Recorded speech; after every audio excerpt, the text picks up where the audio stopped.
In today's video, I'm going to teach you how to go to the next line in Microsoft Copilot without sending your message.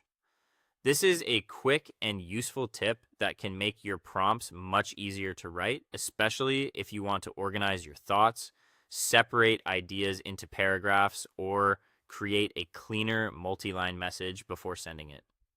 First, open Microsoft Copilot in your web browser or in the app, depending on how you normally use it. Once Copilot is open, go to the chat area where you usually interact with it.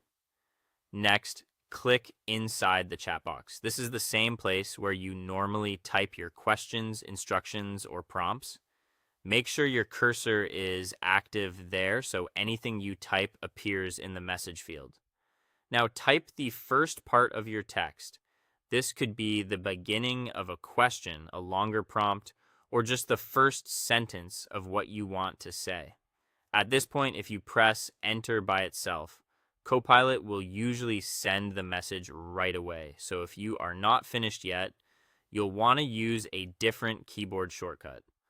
To move to the next line without sending your message, hold down the shift key on your keyboard and then press the enter key at the same time. When you do this, Copilot creates a new line underneath your existing text instead of submitting the message. This lets you continue writing on a second line while keeping everything in the same draft. You can repeat this anytime you need another line. Just use Shift and Enter again whenever you want to space out your writing, separate sections, or make your message easier to read before sending it. This is especially helpful for longer prompts, lists, or instructions where formatting can improve clarity.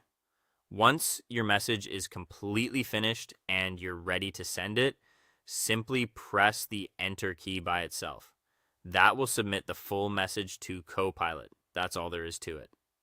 Open Copilot, click in the chat box, type your text, use Shift and Enter to create a new line, and then press Enter alone when you're ready to send.